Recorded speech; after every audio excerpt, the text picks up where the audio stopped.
Hello दोस्तों, कैसे हैं आप सब। उम्मीद करता हूँ कि सब अच्छे से होंगे।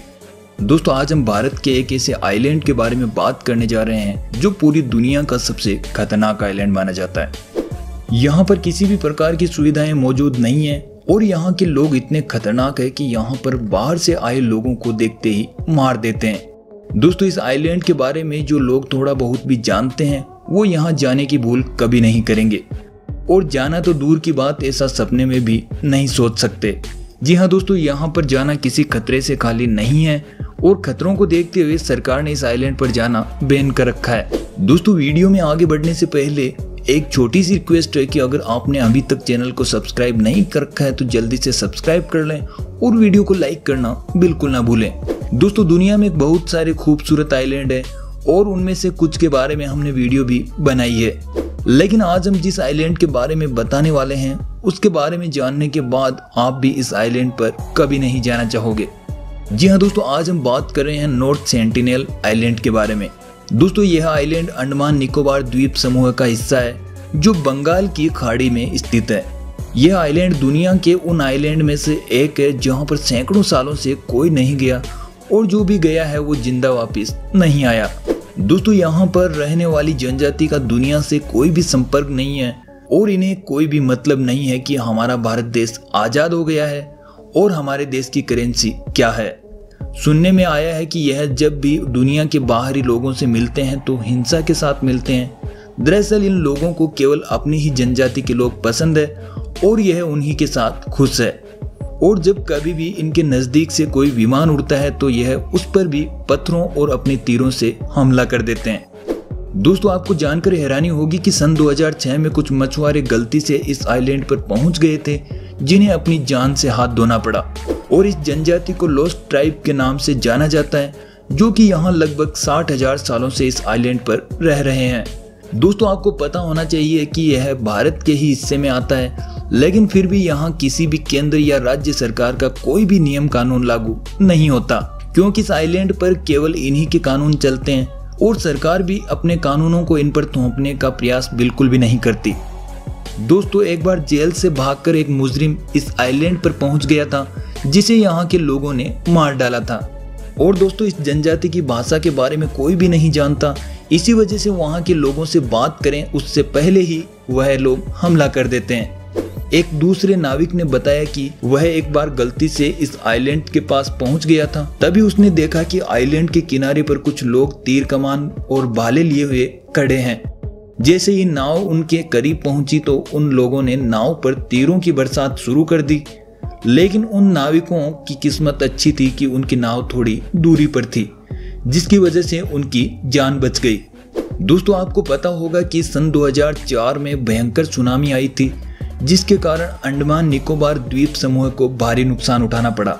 लेकिन इस आइलैंड पर रहने वाले लोगों के साथ क्या हुआ यह पता करने के लिए जैसे ही सरकार ने सेना के कुछ हेलीकॉप्टर से जायजा लेने की कोशिश की, तभी वहां के लोगों ने हेलीकॉप्टर पर तीरों से हमला कर दिया। दोस्तों, इस आइलैंड पर रहने वाले लोग खेती नहीं करते क्योंकि अगर ये खेती करते तो इस आइलैंड पर जंगल कम होते। यहाँ के लोग खाने में सिर्फ जंगल के जानवरों का मांस और फल ही खाते हैं। दोस्तों, इस आइलैंड पर एक भारतीय मनोवैज्ञानिक TN पंडित यहाँ पर जाकर आ चुके हैं। BBC न्यूज पर इन्होंने अपनी इस कहानी के बारे में बताया था टी.एन. पंडित इस आइलैंड पर 1973 में गए थे, जिसके बारे में उन्होंने बताया कि हम उस आइलैंड पर गिफ्ट के तौर पर बर्तन, मटके, नारियल, चाकू और हथौड़े जैसे लोहे के औजार लेकर गए थे। इसके साथ ही वो ओंग जनजाति के 3 पुरुषों को भाषा समझने के लिए साथ लेकर गए थे और उन्होंने बताया कि जब वो वहां के लोगों से मिले तो वह गुस्से भरे चेहरे के साथ लंबे धनुष और तीरों से सशस्त्र होकर उनसे मिलने आए।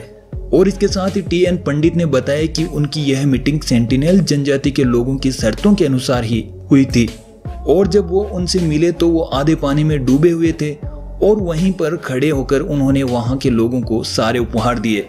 लेकिन जैसे ही टी.एन. पंडित ने किनारे की तरफ बढ़ने की कोशिश की, तभी वहां के एक आदिवासी ने चाकू से मार डालने का इशारा किया, जिसके बाद टी.एन. पंडित ने तुरंत वहां से निकलने का फैसला किया। दोस्तों, अब आपको बता देते हैं कि यह जनजाति सबसे पहले दुनिया के लोगों के सामने तब आई जब जॉन एलन चाओ नाम का एक अमेरिकी व्यक्ति ईसाई धर्म को फैलाने के लिए इस आइलैंड पर पहुंचा और उसके बाद उस आदमी की वहां के लोगों ने हत्या कर दी। दोस्तों, वैसे आपको बता दूं कि जॉन एलन चाओ चोरी छुपे उस आइलैंड पर नाविकों को रिश्वत देकर रात के अंधेरे में पहुंचे थे। उसके बाद वो नाविक अगले दिन जैसे ही उस आइलैंड के नजदीक वापस पहुंचे तो उन्होंने देखा कि उस आइलैंड पर एक लाश लटकी हुई है और उस नाविक का कहना था कि यह लाश किसी और की नहीं बल्कि जॉन एलन चाओ की ही थी। इसके साथ साथ दोस्तों, आपको बता दूं कि टी.एन. पंडित के अलावा इस आइलैंड पर मनोवैज्ञानिक मधुमाला चट्टोपाध्याय नाम की एक भारतीय महिला सन 1991 में अपनी टीम के साथ गई थी।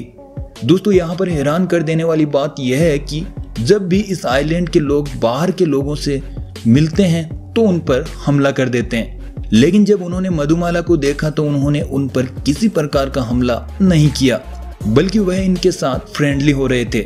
और इस तस्वीर में आप देख सकते हैं कि वह मधुमाला को नारियल भी देते हैं। दोस्तों, आपको बता दूं कि लगातार 6 सालों तक मधुमाला अंडमान निकोबार द्वीप समूह की सारी जनजातियों पर रिसर्च करती रही और उन्होंने कई किताबें भी लिखी है, जिनमें ट्राइब्स के बारे में कई बातें खुलकर सामने आई है।